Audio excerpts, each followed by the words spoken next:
Bueno, buenas tardes a todos. Una vez más nos encuentra el viernes a esta hora reunidos para hablar sobre el seminario, en este caso 11 de Lacan. Y en el día de la fecha, la invitada es Cecilia Trucco, quien va a volver sobre la clase 3, que ya empezamos la semana pasada, para tomar el sueño de la joven homosexual y los 3 tiempos lógicos. Cecilia Trucco es psicoanalista, es miembro de la comunidad psicoanalítica del Potaje, ha sido docente del Hospital Italiano y docente de la UBA, supervisora clínica en los equipos de adolescentes y adultos del Hospital Durán, del Borda y de CENTES 1 y 2. También es supervisor y docente en Centro 2 y en la Fundación Caminos. Bueno, muchas gracias Cecilia por aceptar la invitación. Voy a poner tu mail en el chat. ¿Cómo es tu mail? Recordámelo. Cecilia Trucco. LIC. LIC. Trucco con doble C, @gmail.com.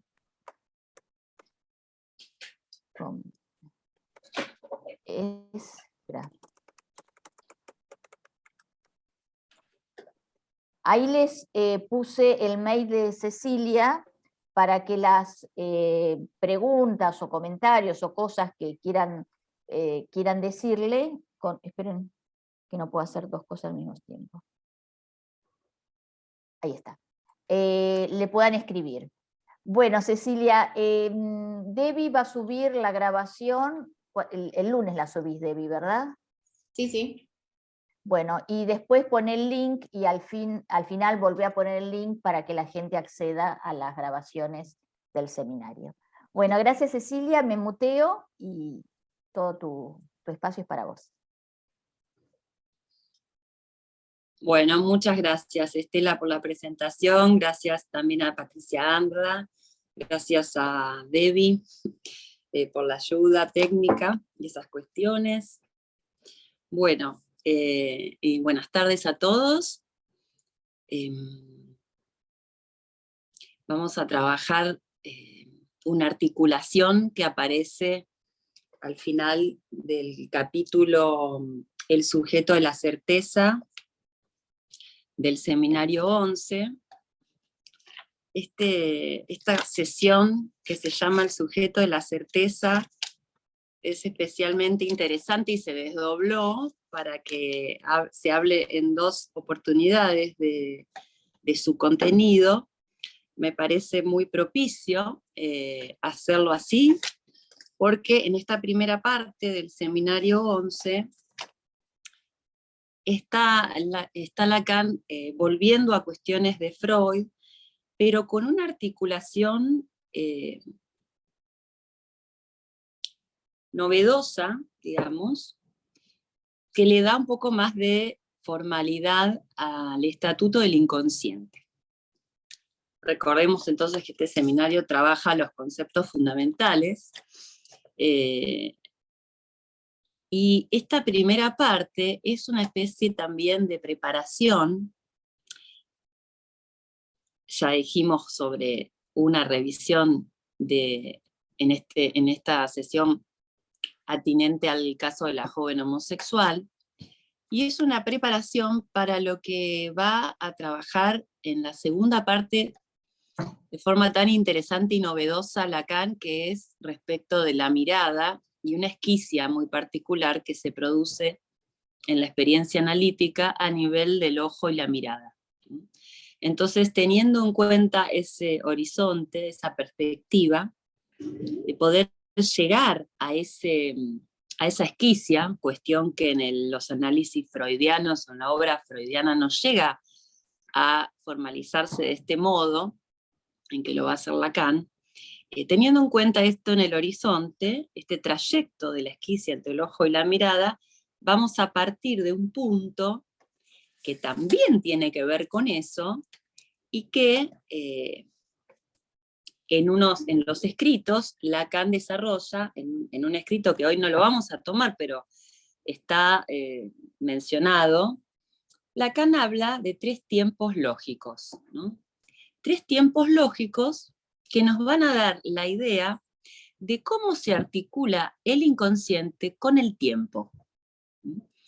Primero, demos una vuelta por allí, porque es lo que más se destaca en estas últimas 2 páginas del capítulo El sujeto de la certeza. Obviamente está aludiendo al sujeto de Descartes, ¿no? Al sujeto de Descartes, que en principio hace posible que surja el sujeto del inconsciente, ¿no? El sujeto del inconsciente, dice Lacan acá, tiene como correlato no el mismo otro que el sujeto de Descartes, que el sujeto de la filosofía, pero ese sujeto de Descartes fue un paso necesario para que el sujeto del inconsciente pueda formalizarse, pueda existir, ¿no? En definitiva. El otro del sujeto de Descartes es el otro del engaño, ¿no? Pero es un otro que lo quiere engañar al sujeto. Y en este caso hay una subversión respecto de eso. El correlato del sujeto del inconsciente es un otro engañado, dice Lacan acá. Explicita eso. Y de ahí podemos ir sin escalas al caso de la joven homosexual, que justamente es el caso donde Freud encuentra en la experiencia del inconsciente, cuando está intentando hacer entrar al sujeto al análisis, cosa que no se logra. Recordemos esta premisa, ¿no? Esta primera condición de ese historial, es que el sujeto no entra en análisis. Sí, hay cierta transferencia, se producen ciertos desarrollos de verdad y desarrollos de saber, pero en realidad Freud aclara al comienzo de ese historial que es muy difícil llegar a la cura, vamos a poner cura entre comillas, cuando se trata de un sujeto que viene por encargo, ¿no? Que viene, la cura esta es por encargo, ¿no? Los padres de la joven homosexual le piden a Freud que revierta su homosexualidad. Eso sería la cura, entendida por quienes hacen la demanda a Freud, ¿no? Que son los padres de la joven. Por otro lado, la joven se presta a esta especie de análisis, ¿no? A estas entrevistas preliminares con Freud, vamos a decir, porque, como dice Freud, ella no quiere apenar a sus padres y todo lo que está sucediendo, de hecho, el intento de suicidio que los mueve a la consulta, el intento de suicidio de la joven, apena mucho a los padres, y entonces la joven se presta a esta especie de comienzo de análisis, que obviamente, dadas estas condiciones del inicio, Freud ya advierte al comienzo del historial que bueno, que se reservó de prometer a los padres esa cura esperada, y que tomó unas entrevistas, tomó a la joven en entrevistas como para hacer un estudio del caso y poder dar una idea del pronóstico posible, ¿no? De qué era posible hacer en un caso como este, ya decimos, prescindiendo de la demanda del sujeto y de lo que Freud llama allí un malestar interior, ¿no? Un motivo que apremie al sujeto, que lo aqueje desde el interior y que sea lo que lo mueve a la consulta, lo que lo causa a dirigirse a un psicoanalista. Esa condición no está dada en este caso. Son otros sujetos y no el consultante los que están preocupados y con un malestar, ¿no? Y eso es lo que mueve a que este sujeto venga a dar cuenta de sus verdades. Entonces, dicho esto, volvemos a la cuestión del inconsciente y el tiempo. Y en relación a la temporalidad del inconsciente, ya Freud había dicho que el inconsciente es atemporal, en lo inconsciente desarrolla todas las características, digamos, las subversiones con respecto al tiempo, al espacio, a la identidad de la cosa, que se producen a nivel del sueño en el inconsciente. Es un campo, bueno, como ya decimos, que no responde a las, vamos a llamar, categorías trascendentales del conocimiento, ¿no? Justamente en el sueño hacemos la constatación permanentemente que es un campo y es una tópica en la cual el tiempo no rige. Hay algo que escapa a la temporalidad entendida como sucesión de hechos. Se trata de otro tiempo, y hay alguien que al final de esta clase le pregunta, justamente la primera pregunta que se le hace a Lacan tiene que ver con tiempo lógico y tiempo sustancia de las cosas. ¿No son idénticos? No. Entonces Lacan ahí alude a los tres tiempos lógicos que son propios de la temporalidad del inconsciente en la experiencia analítica. Esos tres tiempos lógicos son la temporalidad característica del inconsciente, pero en el despliegue que toma el inconsciente en una experiencia, no fuera del análisis. Y son el instante de ver, por eso decíamos que vamos a poner en el horizonte la cuestión de la mirada, porque estos tres tiempos lógicos tienen mucho que ver con la mirada y con lo que se presenta, con lo que se muestra en el inconsciente, lo que se da a ver. El primer tiempo entonces de los tiempos lógicos es el instante de ver, el siguiente es el tiempo de comprender, y por último el momento de concluir. ¿Qué quiere decir? Que en la experiencia del inconsciente funcionan estos tres tiempos como tiempos lógicos. Bueno, vamos a tratar de desplegar eso a la luz de lo que sucede con este inconsciente mentiroso que produce formaciones del inconsciente engañosas, ¿no? Que es el inconsciente de la joven homosexual. Bueno, como todos recordarán, la joven homosexual trae sueños en algún momento que son una especie de irrisión, dice Lacan. Son unos sueños, Freud ubica que son sueños que mienten, porque son sueños de heterosexualidad. Entonces vamos a ubicar allí que hay un problema, otro problema más a la entrada de este intento de análisis, además de los que ya mencionamos que formula Freud, está este otro problema, que es que la joven homosexual como sujeto no produce una demanda, no llega a producir una demanda que parta de un malestar interior y que la mueva, ¿no? Que motorice su pregunta y su análisis y su transferencia, por lo tanto, sino que parte de un sobreentendido. Y eso me parece una cuestión a tener en cuenta a nivel del primer tiempo lógico, que sería el instante de ver. Suponemos, por todo lo que se desarrolla a lo largo de este seminario, que ese instante de ver es un momento donde el inconsciente muestra algo a partir de la puesta en forma de la transferencia. Produce ciertos semblantes en el sueño, ciertos elementos que dan a ver una aparición, una presencia del sujeto, implícito en esa formación del inconsciente que se da a ver en el sueño, pero que para que se pase de ese instante de ver al tiempo de comprender, tiene que haber un deseo que anime al sujeto a descifrar lo que en su inconsciente se muestra. En cambio, lo que sucede con la joven es que, si bien sueña, hay producciones del inconsciente, y esos sueños tienen cierta direccionalidad a la transferencia, ¿no? A la transferencia con el analista Freud, le falta algo. Hay un elemento, hay un soporte que falta, ¿no? Y vamos a ir llegando de a poco a ese punto. Esto para que nos podamos ubicar con respecto a la importancia de ese tiempo preliminar para que realmente se ponga en forma el síntoma y pueda llegar a ver lo que llamamos con Lacan una entrada en análisis, ¿no?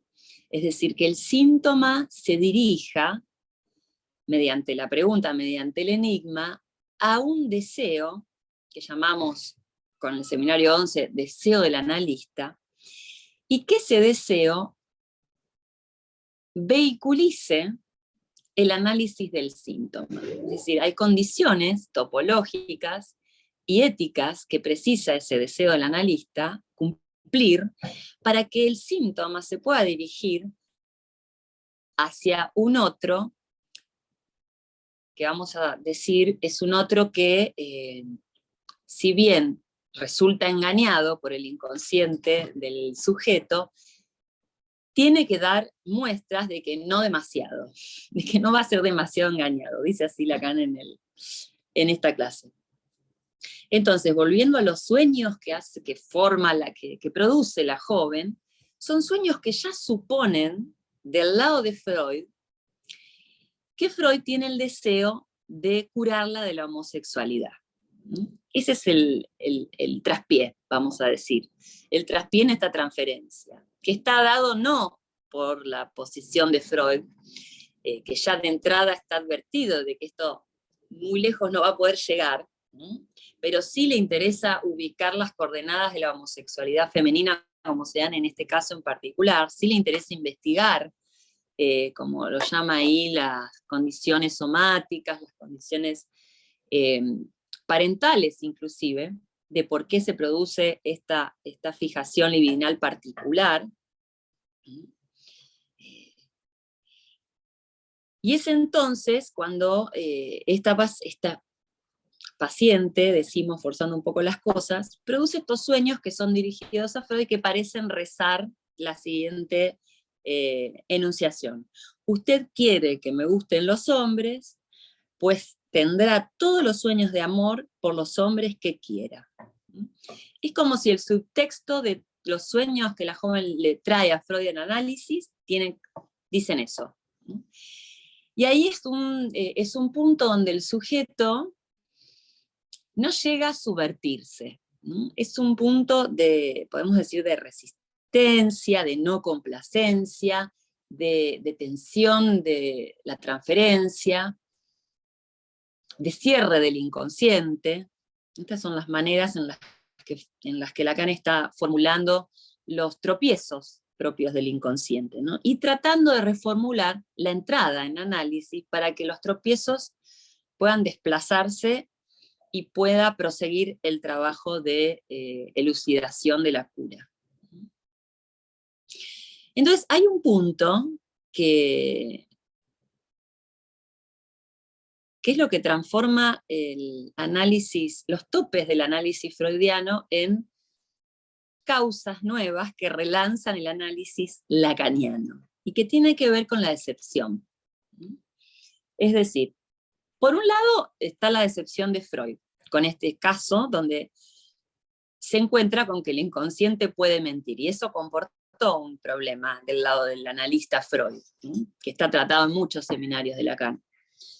Punto sobre el cual vuelve bastante Lacan, porque tiene que ver con justamente la puesta en forma del deseo del analista, ¿no? Hay una decepción con respecto al inconsciente, el inconsciente no dice toda la verdad, y justamente puede producir formaciones que son engañosas, que apuntan a satisfacer quizá lo que hay de persona en el analista, y no están dirigidos, orientados por la puesta en forma de la función deseo del analista, ¿no? Entonces tenemos por un lado persona del analista o persona del médico, como decía Freud, y la función deseo del analista, que comporta una doble ansia, es decir, un enigma elevado a, podríamos decir, a cierta potencia. Es el enigma conservado, ¿no? Conservado en cada sesión. Podríamos llamar así, para trabajar estas temáticas hoy, al deseo del analista. El enigma, el punto enigmático que se tiene que conservar necesariamente en cada interpretación y en cada sesión, para que los accidentes del acto, es decir, las evitaciones de la angustia, que conocemos como, por un lado, el acting out y por otro, el pasaje al acto, puedan ser reducidas, ¿no? Puedan ser acotadas. como respuestas ante lo que el análisis despierta, que ya sabemos comporta siempre una dosis de angustia, y que Lacan también menciona en estos párrafos como algo necesariamente a dosificar, ¿no? La angustia no tiene que abrumarnos, dice, en el trabajo, es necesario dosificarla. Recordemos que la joven homosexual, ahí alguien hizo un comentario, pero no lo alcancé a leer, disculpen, queda para cuando termine el desarrollo lo tomamos. Recordemos que la joven homosexual hace un pasaje al acto, podríamos decir, se arroja. Hay un tiempo de acting, Lacan habla específicamente en el seminario 10 sobre un tiempo de acting, todo el tiempo en donde la joven se muestra, digamos, encarna un lugar, que ahora vamos a ir a eso, qué lugar es digamos, el lugar que este sujeto quiere preservar y no quiere horadar, podríamos decir. Hay un lugar de satisfacción inconsciente que es bastante resistente a todo lo que intenta hacer Freud para trabajarlo, y que hace que este sujeto satisfaga algo a nivel de la exhibición ante el gran otro, ¿no? Entonces está todo el tiempo de que se describe como un comportamiento exhibicionista, a la luz de todo digamos, del público, va insistentemente a hacer una especie de cortejo caballeresco a esta dama, una dama además de ciertas características de mala reputación, dice Freud, a quien esta joven le rinde una especie de pleitesía y se entrega a tratar de buscarla, esperarla, agradarle, para, de algún modo, lograr un objetivo escondido, que bueno, que en algún momento llega a hacerse explícito, y que es, según Freud, este objetivo escondido detrás de toda esta mostración tiene que ver con varias cuestiones. Por un lado está la venganza hacia el padre, la venganza edípica hacia el padre, porque el padre muestra una especie particular de enojo y de cólera ante este comportamiento de la joven. O sea que para Freud, uno de los sostenes de este acting, de este largo tiempo de acting, tiene que ver con la venganza en contra del padre. Y hacerlo encolerizar, provocarlo, bajo el modo del desafío. Y de algún modo ese desafío queda redoblado en la transferencia con Freud bajo la forma de irrisión, dice Lacan. O sea, es un poco más que un desafío, es una burla ya. En la transferencia con Freud, ¿no? Cuando emite estos sueños, que ya decimos son sueños dirigidos a satisfacer a la persona, apuntan a la persona de Freud, porque la joven supone que como los padres le encargaron la cura de la homosexualidad a Freud, Freud también va a pretender eso, ¿no? Bajo ese supuesto es que se complica, digamos, esta posibilidad de tratar el síntoma, ¿no? Porque ya hay como una especie de premisa moral normalizante. Y eso, cuando toma consistencia al comienzo de los tratamientos, bueno, quienes trabajan en clínica de adolescentes o de niños conocen estos aspectos, ¿no?, del inicio del tratamiento, y todas digamos, las medidas que hay que tomar y las preparaciones, ahí Freud en el historial las detalla muy bien, las medidas necesarias preliminares como para despejar ese supuesto personaje al que apunta el discurso, ¿no? Si no se desplaza esa idea que muchas veces traen explícitamente los padres, ¿no?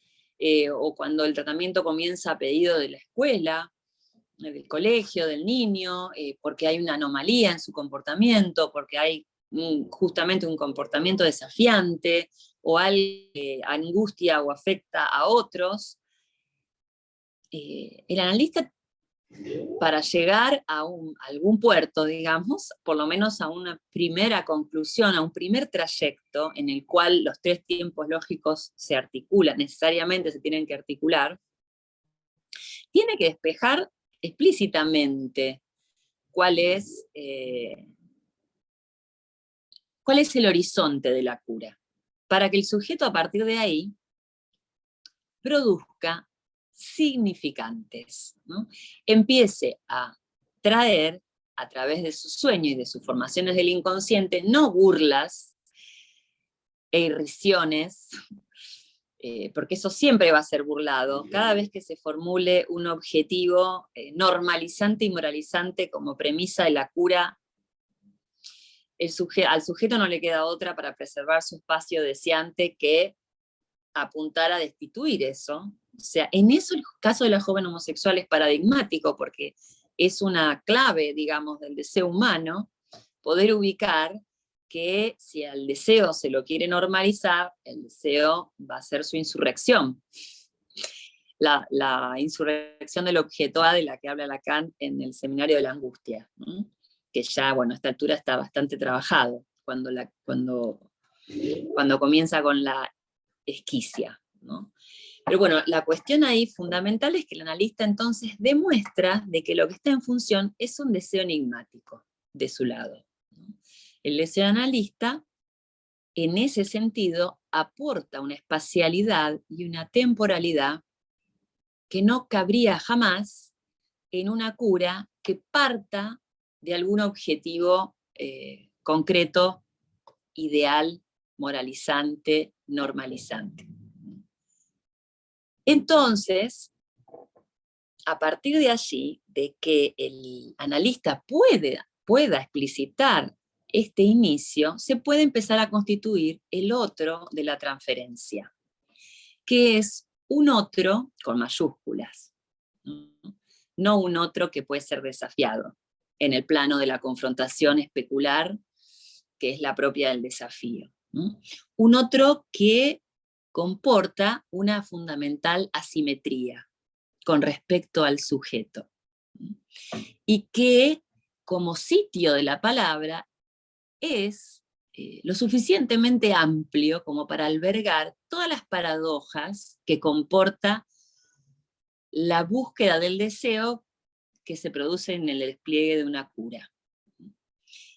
Por eso comenzamos diciendo que hay que situar el tiempo, ¿no? De qué está, cómo está constituida la temporalidad que es afín al inconsciente, al despliegue del inconsciente en el discurso analítico, y no al inconsciente en otros discursos, como podría ser este caso, ¿no? En este caso podemos aseverar que no se salió del discurso del amo en un punto, ¿no?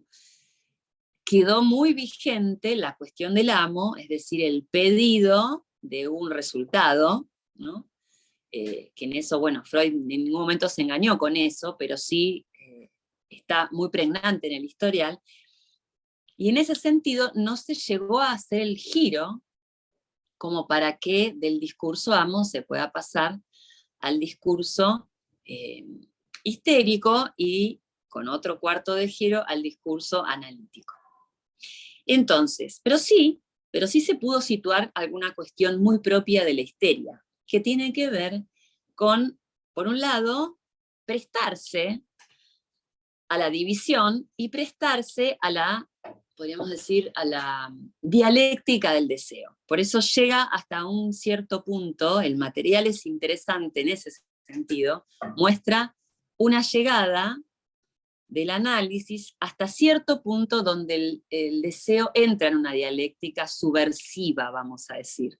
Se esboza algo de la subversión del sujeto.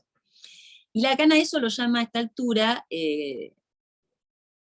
la red de significantes, que es el capítulo que sigue, que van a ver en la próxima reunión, no del 17, sino creo que es la próxima, es la del 24, donde se va a tratar justamente la cuestión de la red de significantes. Entonces lo que sitúa Lacan acá es que Freud llega a advertir la red, llega a detectar que existe en el inconsciente una red de significantes y que con advertir esa red al inicio de la cura, con la puesta en forma de esa red de significantes, recordemos que los significantes son elementos en la palabra que no remiten a un significado fijo. Eso sería encontrarse, toparse con la red de significantes y advertirla. Significantes son elementos que se presentan en el sueño, pero cuyo significado ya incluye algún tipo de enigma. No son palabras que se sobreentienden con el discurso corriente, sino que comportan un matiz enigmático y que por esa razón hacen que el sujeto se inquiete y quiera decir sobre eso, quede causado a decir. Y en eso que queda causado a decir, revela ciertas verdades y descifra cierta cuestión sintomática. Empieza a acceder a lo sintomático que lo habita. Es por la vía del enigma que se accede a eso. Si no se llega a ese punto enigmático inicial, inaugural, que podríamos decir tiene que ver con el primer tiempo lógico, el instante de ver, ¿no? Algo que se muestra en el inconsciente, pero que a su vez reenvía un enigma, ¿no? Y hace hablar, o sea, pone en juego la causa que hace hablar al sujeto y lo divide. Si no se llega a ese punto, estamos en el más acá todavía del discurso analítico, que son estos accidentes de la evitación de la angustia, acting y pasaje al acto. Previamente a que la joven se haya encontrado con Freud, recordemos que había tenido entonces todo un tiempo de acting, demostración, en la cual se mostraba como falo. Esa sería la posición inconsciente más irreductible de ese primer tiempo del acting, donde ella se posicionaba como falo abstracto, dice Lacan. Falo abstracto, heroico, único. ¿No? Hacía una especie de demostración de lo que es amar a una mujer, podríamos decir. Pero en el plano de la exhibición, no en el plano de la interioridad, sino más bien dándolo a ver. No es lo mismo, entonces, vamos a subrayar este primer punto, que el sujeto ponga el cuerpo para dar a ver algo en el plano de la exhibición de la verdad, de una verdad, que sería, bueno, una verdad que tiene que ver con el deseo del padre, hacerse ella falo heroico, falo abstracto, para mostrar cómo se vehiculiza el deseo del hombre. El deseo del hombre es el deseo del gran otro, dice Lacan cuando comienza con estos párrafos. No es lo mismo que el sujeto ponga el cuerpo para eso, que ya es una complicación, porque eso muchas veces vira, como en este caso, al pasaje al acto, es decir, luego al dejarse caer. Entonces no es lo mismo que lo haga de ese modo poniendo el cuerpo, que lo llegue a hacer el inconsciente en la experiencia, ¿no? Que el instante de ver sea un se muestra propio del inconsciente y dirigido y sostenido por el soporte del deseo del analista. No es para nada lo mismo. En un caso, ya decimos, el destino es complicado, en el otro, la cuestión a problematizar, la satisfacción, podríamos decir, edípica, regresiva que está en juego, si la experiencia parte del gran otro como sitio de los significantes enigmáticos, el inconsciente puede mostrarlo en una formación del inconsciente, sin necesidad de que el sujeto tenga que poner el cuerpo, ni tenga que arrojarse de ningún lugar para poder hacer entrar las verdades más profundas de su síntoma. Y que son siempre, en un punto, limitadas por la estructura de lo real en juego. Y ahí vamos a dar una vuelta más sobre una cuestión sumamente interesante, que me parece que es como el gran giro que produce Lacan releyendo este historial, y es que en el análisis lacaniano, podríamos decir tal como se aborda a esta altura del seminario 11, la decepción paterna es el punto de partida de un análisis, y no el punto de llegada, no el tope. Recordemos los topes del análisis freudiano, análisis terminable e interminable, la cuestión de la castración, el complejo de castración como tope de la cura, la roca viva de la castración, la envidia del pene como tope de la cura femenina, ¿no? Y en este punto, Lacan llega muy a tiempo con una cuestión de inicio, con una condición de inicio para el análisis, de modo tal que no se tenga que detener en ese punto antes mencionado, sino que pueda partir ya de ese punto. Y a eso lo llamamos en psicoanálisis el más allá del padre, podríamos decir, ¿no? O servirse del nombre del padre, digamos, ir más allá del nombre del padre a condición de servirse de él. Es una manera de nombrar lo que Lacan está tratando de ubicar como punto de partida, y que lo dice así, dice al final de este capítulo: la próxima vez abordaremos el concepto de repetición preguntándonos cómo concebirlo. Y veremos cómo Freud, mediante la repetición como repetición de la decepción, coordina la experiencia en tanto que decepcionante con un real, situado desde entonces en el campo de la ciencia como aquello que el sujeto está condenado a errar, pero que este mismo yerro revela. Repito, veremos cómo Freud, mediante la repetición como repetición de la decepción, coordina la experiencia en tanto que decepcionante con un real. ¿Qué es esta coordinación de la repetición como repetición de la decepción con un real? Bueno, toda una cuestión. La cuestión de lo real se va a ver a lo largo de todo el seminario, pero podemos empezar a decir algo respecto de eso. Lo real es aquello que vuelve al mismo lugar, vuelve siempre al mismo lugar, por lo cual se puede confiar en el inconsciente. Es un seminario también que gira mucho en torno a la cuestión de la confianza, ya que no hay experiencia de análisis que no atraviese en algún momento una decepción que hace necesario, ¿no?, contar con el retorno de lo real. ¿Qué quiere decir esto? Bueno, muchas cuestiones. En principio,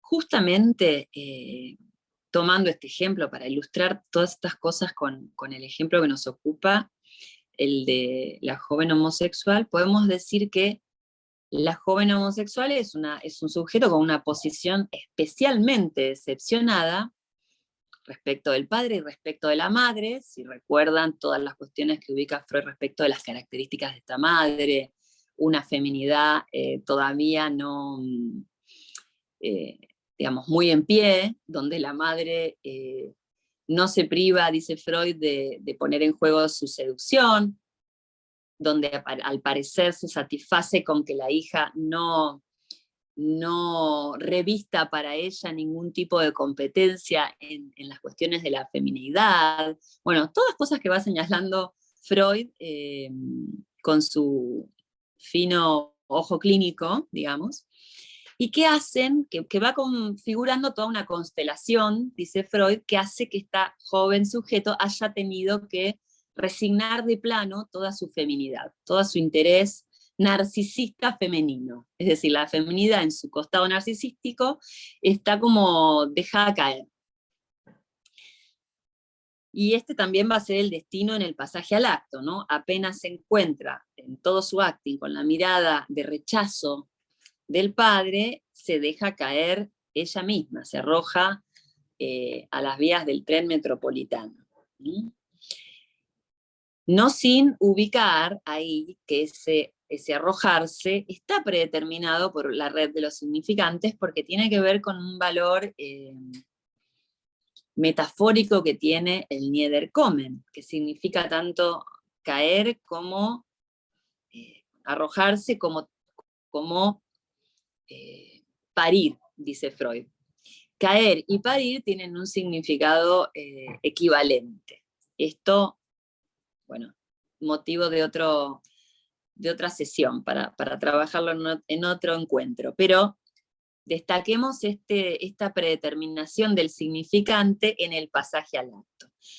El problema del pasaje al acto es que el sujeto se suelta de los significantes para caer como objeto, justamente por eso cae, porque se identifica al objeto como deyecto, en lugar de desprender de sí lo que necesita desprender. Entonces, volviendo a lo real, esta articulación que hace Freud entre lo decepcionante y poder articular la repetición de la decepción con lo real, tiene que ver con que eso que se intenta dejar caer en cierta coyuntura de la biografía de un sujeto, tenga una función de soporte del deseo. Es decir, que lo que caiga en función de una lógica que justamente por caer y por poder desprenderse ese punto del sujeto, el sujeto se sostenga en su deseo. Y el gran problema en la joven es que no había ese soporte por fuera de la encarnación que hacía ella del falo. Ella estaba ubicada inconscientemente como falo, que mostraba toda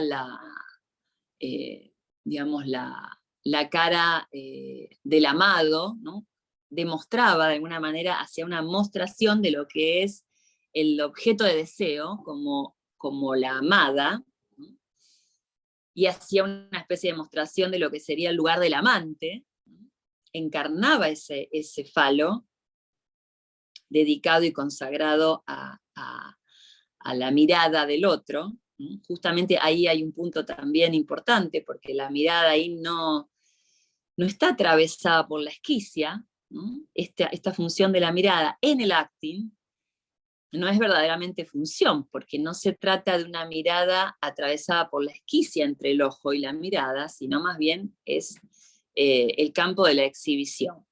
Entonces no llega a advenir ningún objeto oculto, no aparece la función del oculto que es necesaria para que el sujeto pueda ir haciendo entrar el síntoma en la palabra. Entonces, volviendo a la cuestión de lo real va a ser esa especie de prenda que queda atrapada una vez que se ponen en forma los significantes que hacen a una red. Esta metáfora de la red de significantes es absolutamente clara en ese punto, ¿no? ¿Una red para qué sirve? Para, en el fluir de ciertos elementos, poder atrapar, dejar pasar y quede atrapado algo, quede en la red un elemento que podemos llamarlo a esta altura y en este momento lo real del síntoma, pero para eso se necesita advertir y constituir la red de significantes. Y dice Lacan un poco más, la solución del análisis, la salida de lo sintomático, de ese punto donde el sujeto está atrapado por lo sintomático, que además ignora, ese punto que lo lleva a repetir una y otra vez un tope en su análisis, tiene que ver con algo que es inaccesible a la palabra, pero que es necesario que se establezcan las referencias significantes a la entrada, porque la solución, que va a ser el momento de concluir, es decir, la salida del padecimiento, va a responder a esos primeros significantes que trazaron como el mapa en un comienzo. La salida va a estar en relación a esos primeros significantes y no los va a rebasar, dice Lacan. La solución no rebasa esos significantes que están en el mapa desde el comienzo.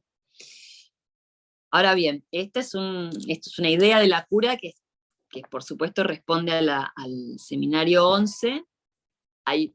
Más adelante hay otra vuelta sobre estas cuestiones. Existe la invención, que tiene que ver también con el estatuto que toma el significante, pero una vez que lo real ha sido horadado, podríamos decir, y ha cambiado de naturaleza. Porque justamente la cuestión con respecto a lo real, que es lo que no va a ingresar tan fácilmente al picadero de la palabra, es decir, a la posibilidad de escansión significante, sí va a tener posibilidad de causar una invención si es tomado al inicio, si es incluido desde el inicio. Esta inclusión que se hace de lo real como aquello que vuelve al mismo lugar, es decir, desde lo cual se puede calcular en la entrada de un análisis su tope, inclusive su más allá, es toda la cuestión. Es decir, la inclusión de lo real al inicio. Pero esa inclusión de lo real no se puede hacer sin contar con una primera lectura, que es la que aporta Lacan acá, que añade al historial de Freud, también haciendo alusión a Dora, que tiene que ver con por qué es necesario que el deseo del hombre, lo llama deseo del padre, deseo del hombre como deseo del otro, por qué es necesario que esa instancia se mantenga en pie en el análisis y que no caiga, porque cuando cae ese vector, podríamos decir, es un vector, no es algo que tenga un objeto predeterminado, ya sobresignificado, sino que es un vector a mantener obviamente, desde el deseo del analista. No es que el analista tenga que nombrar cuál es el deseo del otro, el que está en juego en el sujeto, sino más bien conservar ese vector para que el sujeto pueda avanzar en el desciframiento. En el desciframiento, ¿qué hace? Que, por ejemplo, el sujeto histérico pueda hacer un largo trayecto en relación a eso, porque puede dialectizar alrededor, apoyando su deseo en el deseo del otro. Hace un interesante recorrido con respecto a eso. Bueno, en este caso lo ilustra Lacan a nivel de Dora, a nivel de la joven homosexual. Son dos historiales bastante diferentes. Dora entra en análisis, ¿no? También hay un tope de ese análisis, pero hay una entrada, hay un punto en donde Dora viene a quejarse y viene con un padecimiento manifiesto, lo dirige a Freud, por supuesto también bajo la forma de la denuncia y del desafío al otro, pero hay una inversión dialéctica que produce Freud al inicio, que es, bueno, ¿qué tiene que ver usted con todo esto? ¿Cómo usted favorece todo aquello de lo que después termina quejándose y padeciendo? Y ahí es donde Dora se divide, empieza a poder dividirse y a poder anoticiarse de que ella de algún modo está sosteniendo ese deseo del padre como hombre. Eso es lo interesante, esa ambigüedad que marca Lacan, ¿no? No es lo mismo el deseo del padre, la impotencia paterna, su deseo y toda su energía para que ese deseo del padre se sostenga como deseo de hombre, ¿no? No es lo mismo ese punto que el deseo del analista, que no equivale en ningún momento al deseo del padre. Y este es el punto fino, fundamental, para llegar a buen puerto con esta articulación entre la decepción y lo real. Es decir, para que el análisis del síntoma, no quede detenido en la decepción con respecto al otro, sino que vaya más allá del otro, más allá del padre, podríamos decir. Bueno, voy a hacer un alto acá para ver si alguien quiere comentar, incluir alguna cuestión bajo la forma de pregunta, de comentario, de intervención. Bueno, gracias Cecilia. Mira, aquí tenemos una temprana intervención de Marcela, cuando empezaste a hablar de la joven homosexual, dejó puesto en el chat que en el libro La joven homosexual de Inés Rieder y Diana Boy, ella dice que le contaba a Freud sus encuentros con su amante en forma de sueños para complacerlo. Yo creo recordar que también hablaba con su amante sobre lo que hablaba con Freud, que ella no dejó de verla al amante. Y también recuerdo cómo terminó con la última amante, que era o tu perro, tu gato, o yo, y ella dijo mi gato. Y se fue el amante. Bueno, este es por ahora lo que tenemos. ¿Sí? Bueno, bien. ¿Alguien más quiere añadir una pregunta, un comentario? ¿Alguna articulación?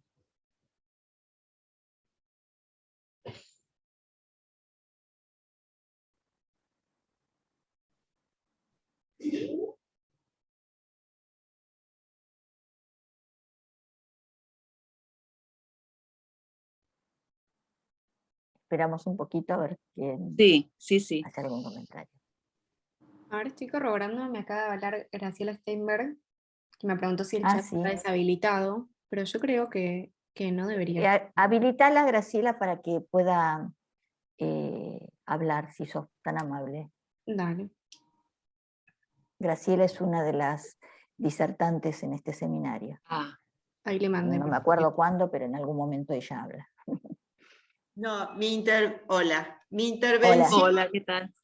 Mi intervención estaba en relación que dice que el chat está deshabilitado, con lo cual supongo no se pueden hacer preguntas, por lo menos figura acá en mi pantalla. Bien. Eso es un tema. Con respecto a lo que hablaste, ya que me dieron la palabra, me gustaría ver si podés desplegar algo más sobre la insurrección del objeto. Me gustó, me pareció.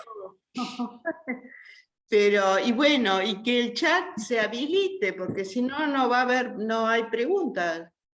Sí, la otra es en reacciones, no sé si Debbie puede hacerlo, en reacciones pongan levantar la mano. Sí, ahí voy a corroborar el buenísimo. chat. Sí, fíjate a ver, sí. Si hay algún problema, y si no, igualmente está la opción de levantar la mano, como para que yo les habilite el micrófono y puedan hacer la intervención. Claro. Bárbaro. Le contestás a Graciela. Bueno. Sí. ¿A mí me va a aparecer si alguien levanta la mano o le aparece a ustedes? ¿Les aparece a ustedes? No, sí, ya hay una de Cecilia Mazulo, pero ¿querés contestarle a Graciela? No, escucho un par de levantes de mano. Bueno, después ahí está habilitado para Cecilia. Sí, hola, ¿qué tal? Buenas tardes. Muy interesante la exposición, muy clara. Muchas gracias. Les quería preguntar por qué piensan que Freud, al inicio de eso que no terminó siendo un análisis de la joven homosexual, ¿por qué no explicita desde el momento cero que la dirección de la cura no tenía que ver con esa demanda de los padres? Es decir, mirá, de esta homosexualidad no hay nada que arreglar o que curar. ¿Por qué Freud no hace eso? ¿Por la época será? Porque nosotros enseguida diríamos una cosa así. Claro, creo. Claro. Bueno, hay que ver cómo esa parte no está explicitada en Freud. Hay otros historiales donde lo deja claro, en El hombre de las ratas, por ejemplo, cuando el hombre de las ratas se presenta pidiéndole un certificado a Freud, ¿no? Se presenta para eso. Sí. O sea, Freud, en realidad, al inaugurar el psicoanálisis,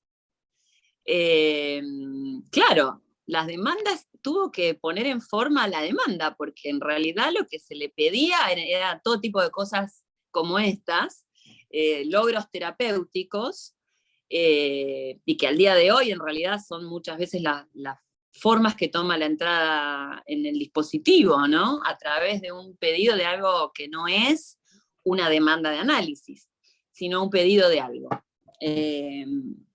lo interesante, el giro interesante de Freud es cómo se las arregla para hacer de eso una demanda de análisis, ¿no? Lo que él pone en juego, como decía el analista, ese vacío que pone en juego a nivel del pedido, para que se articule, se reitere la demanda en un nivel más acorde al discurso analítico. Pero es Freud el que le da forma a la demanda, no está la demanda de entrada, ¿no?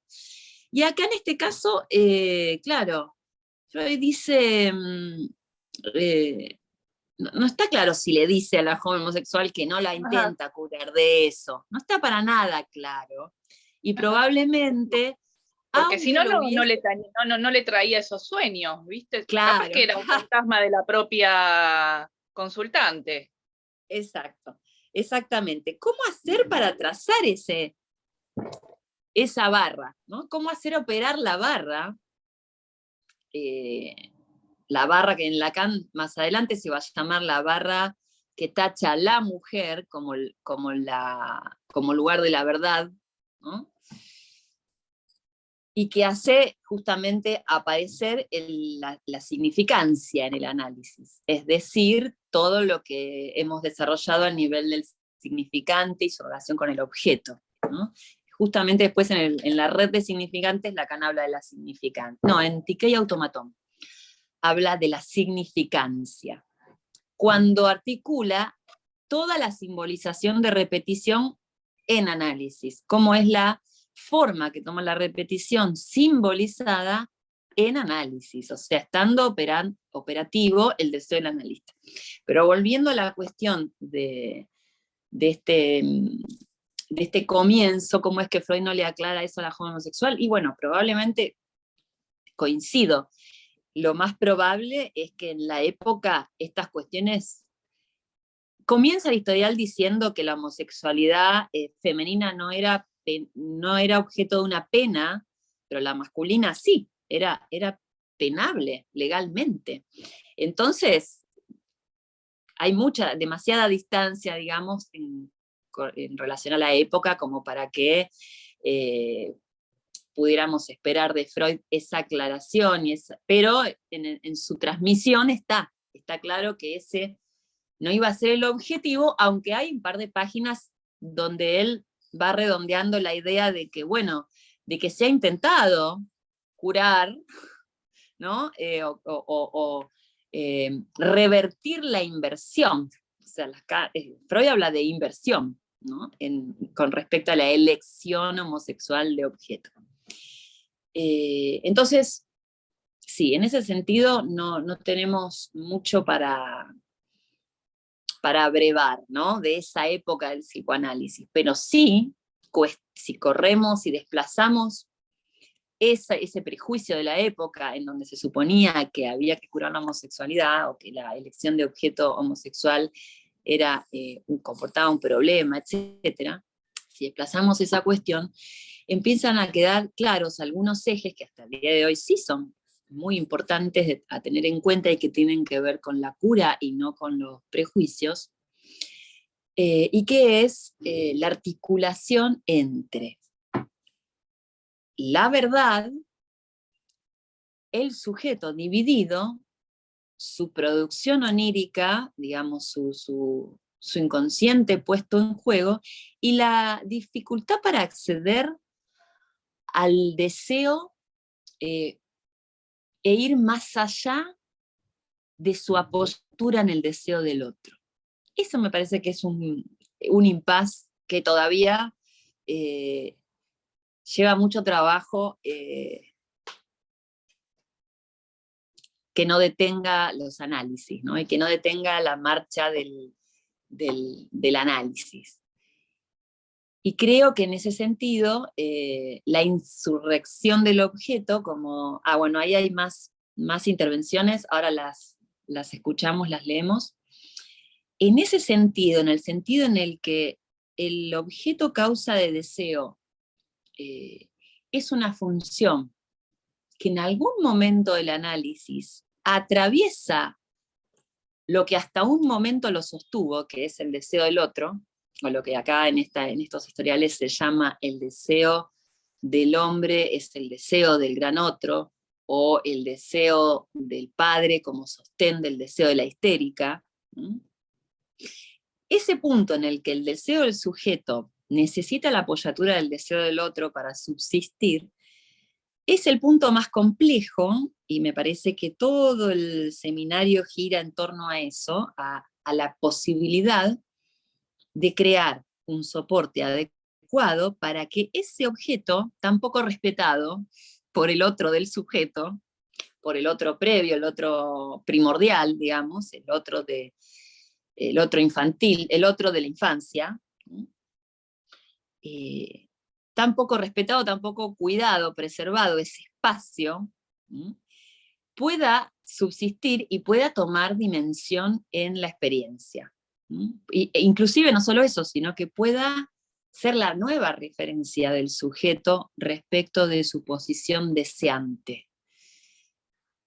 Cuestión que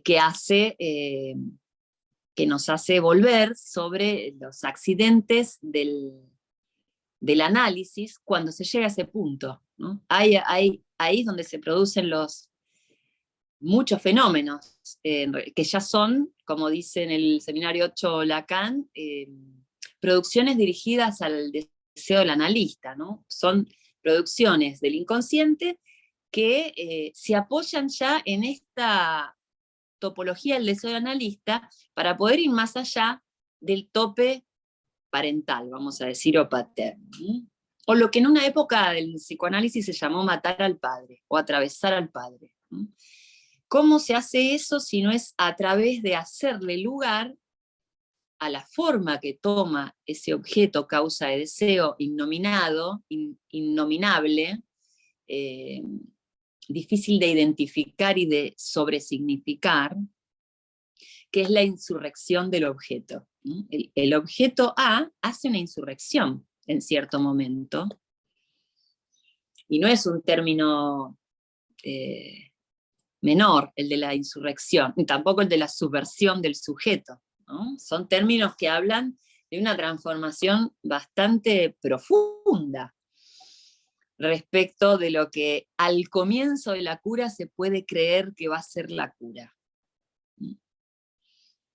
Esta es la cuestión más, la cuestión ética, que solamente un deseo como el de Freud puede traernos a la visibilidad, ¿no? Por eso este apartado que me toca hoy comentar me parece tan interesante, porque es acotado, pero es muy puntual, tiene que ver con una pregunta que viene del capítulo anterior, que es si el inconsciente tiene un estatuto óntico, ¿no? Si tiene que ver con el ser. Y Lacan es tajante en eso. Dice, no es óntico el estatuto del inconsciente, es ético. No es ni ser ni no ser. No tiene que ver con el ser. Si tuviera que ver con el ser, quedaríamos simplemente girando alrededor del ser el falo, ¿no? O sea, le daríamos vueltas siempre a la cuestión, al laberinto que tiene que ver con ser el falo, y que es lo que a este sujeto, la homosexual, la tiene atrapada. Y es un atrapamiento de cualquier análisis igualmente, a reconocer y a identificar en cualquier análisis. El punto es que gracias a la insurrección que hace el objeto A, es decir, que en algún momento la resistencia toma esta forma, hay un espacio deseante que sí o sí se hace necesario preservar, más allá de todo lo que el otro puede significar, puede sobreinterpretar incluso, y que gracias a esa insurrección, a algo que no se deja sobresignificar, aparecen elementos que antes no aparecían. Cosas que muchas veces en los testimonios de Pase, por ejemplo, suceden. Bueno, doy lugar a otras preguntas y comentarios que veo que ha habido. Sí, te leo. Janina López. Quería preguntar por el tema de la decepción. ¿Por qué siempre está articulada a lo paterno? ¿Cómo pensarla? Y Marcela, sí. Quizá Freud se identificaba con el padre por el tema de su advertencia de que Ana era homosexual. El análisis de la joven homosexual coincide con el análisis de Ana en el tiempo. Bueno, pregunta qué esto. Interesante. Sí, al mismo tiempo. Quizá Freud se identificaba con el padre por el tema de su advertencia de que Ana era homosexual, cosa que después fomentó.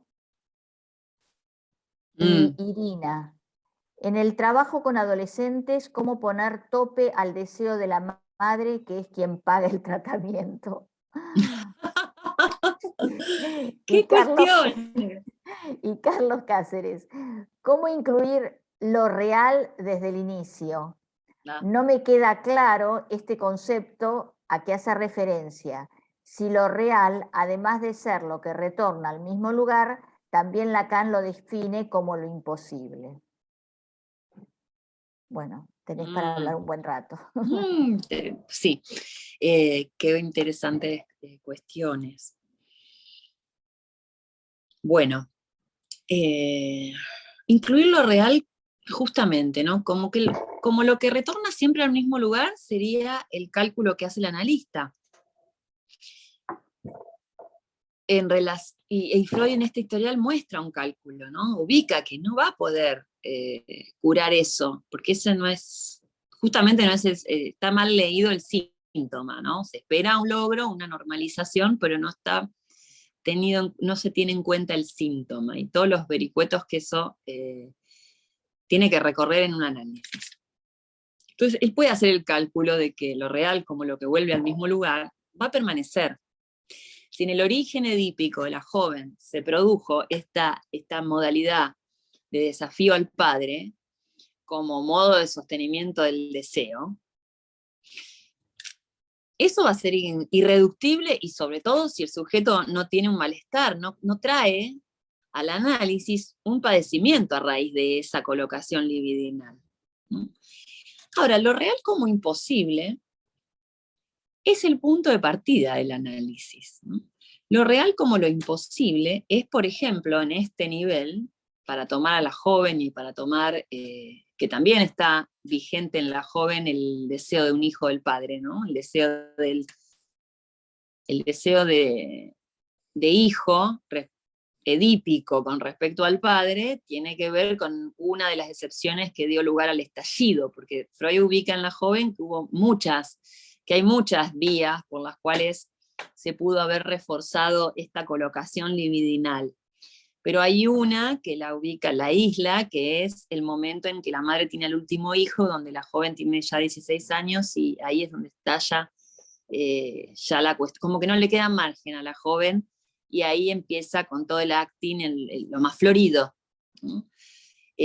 Porque algo de ella queda desalojado a partir de ese punto en la madre, ¿no? Que ya estaba bastante desalojada de este otro materno, pero a partir de ese hecho se produce la insurrección del objeto, vamos a decir. Es decir, esta erección del falo, que tiene que ver con algo que no se deja domeñar y que no se deja normalizar y que toma la forma de una insurrección, ¿no? Toma toda esa tonalidad. Lo que pasa es que eso, así tal cual, necesita varios giros para entrar en análisis, para volverse un motor suficiente para demandar el análisis.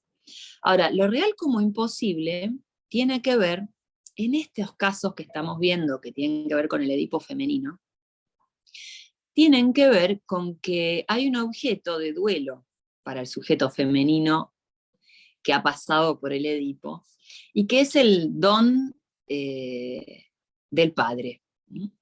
Hay un objeto imposible en el deseo edípico femenino, que es el hijo del padre.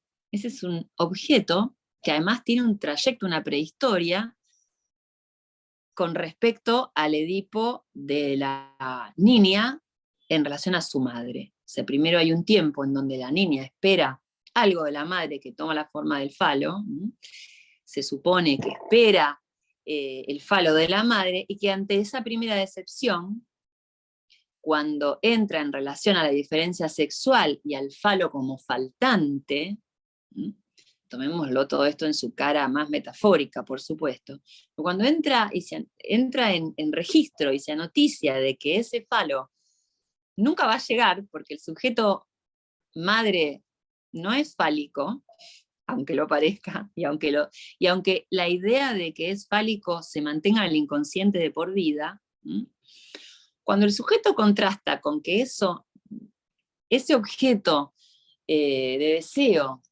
que la relaciona al deseo del otro no va a ser nunca satisfecho, hace el giro edípico, ¿no? Dice Freud. Ahí hace el giro edípico la niña y pasa a dirigir su expectativa de falo al padre, y eso ya sería el segundo tiempo del Edipo, o la salida del Edipo, cuando logra, a partir de la decepción con la madre, redirigir su demanda al padre y esperar el falo, ahora desfigurado, transformado, metaforizado en un hijo del padre, ¿no? La expectativa pasa a ser tener un hijo del padre. Y esa es toda la forma edípica que toma la relación de un sujeto al falo. Es simplemente una forma que es un poco observable en la clínica con niños, pero que no es la última palabra sobre la relación del sujeto a el objeto de deseo, sino más bien la entrada, es una entrada al mundo del deseo, ¿no? Pero que fijémonos que es a través de dos decepciones sucesivas, ¿no? Entonces, es cierto, estábamos tomando por el caso que tomamos, que toca hablar esta vez, la joven homosexual y algo alrededor de Dora, estábamos tomando la decepción con el padre, pero no olvidemos que esta decepción es la reedición, o es la segunda vuelta de una decepción anterior, que tiene que ver con lo que se esperaba cuando el sujeto empezó a erigirse como falo de la madre, y que en algún momento se pudo erigir como yo, y como niño deseado. Ahora me estoy refiriendo a los 3 tiempos del Edipo del Seminario 5, pero que en realidad son constitutivos del psiquismo, y que el niño se erige como alguien para el otro, como alguien en la familia, dice Lacan, porque al comienzo la ilusión fálica está vigente entre el niño y el deseo de la madre, ¿no? Y eso le permite identificarse en espejo al falo, construir un yo, sobre el cual después van a ir precipitando identificaciones simbólicas que van a ir sumándose y cimentando al yo, pero que en realidad es toda una fase sostenida en una ilusión, ¿no?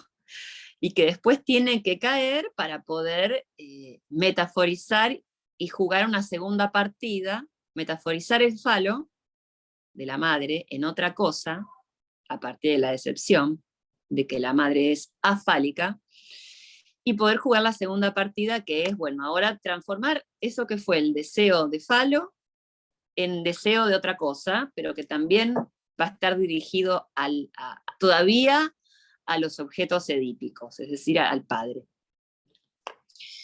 El punto es cómo elevar toda esta cuestión a el estatuto que tiene el inconsciente. Bueno, se inicia por esa imposibilidad.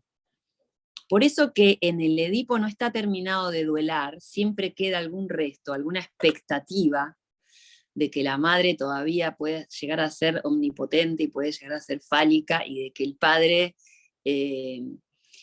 puede salvar al sujeto de su relación extravagante con la madre, por ejemplo.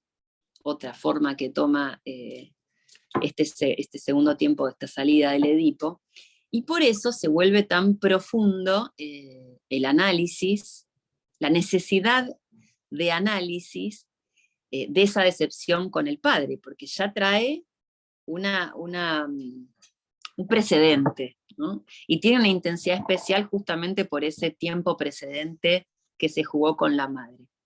Ahora, en general, los análisis de un sujeto femenino tienen más en la conciencia esta cuestión jugada con el padre. Para llegar a la decepción con la madre, que estaría como en un nivel un poco más lejano, más avanzado del análisis, en realidad, hay que haber hecho cierto duelo con respecto a la decepción y a ese objeto imposible, ¿no? Que es el don del padre.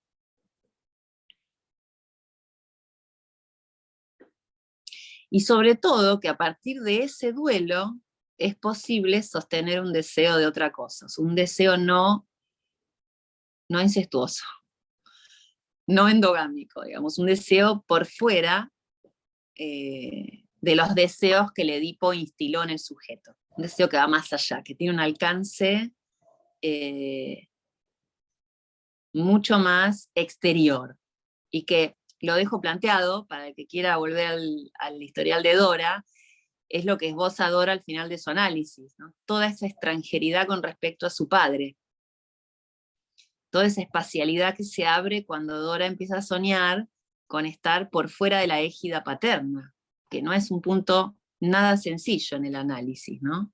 Porque de la insurrección del objeto podemos llegar, por este duelo con el objeto imposible, podemos abrir la puerta de una exogamia, ¿no? De un deseo que va más allá del deseo indestructible infantil, pero eso necesita de soportes, bueno, muy precisos, que en realidad se desarrollan en la segunda parte de este seminario, ¿no? Bueno, bien. A ver, no hay más preguntas. Igual ya estamos ahí a tope. Bueno, muchísimas gracias, Cecilia, por tu exposición. Debbie, si sos tan amable, poné el link para que la gente que quiera... buenas tardes, soy... Julia. Sí, dan el presente porque Debbie les da después un certificado. Bueno, Debbie, si sos tan amable de poner en el chat cómo pueden acceder, el link para acceder a las clases, y que esta que la subís la semana que viene, el lunes, y les cuento que en 15 días, porque el próximo viernes es feriado, el invitado es Enrique Ratín, que es el fundador de la Escuela Freudiana de Montevideo, quien va a trabajar la clase 4. Así que bueno, gracias Cecilia por estar aquí y nos vemos el año próximo. Bueno, chau, chau. Muchas gracias a ustedes. Chao. Muchas gracias. Gracias, hermoso. Gracias. Muchas gracias. De Brasil. Muy Hay claro. gente de México también.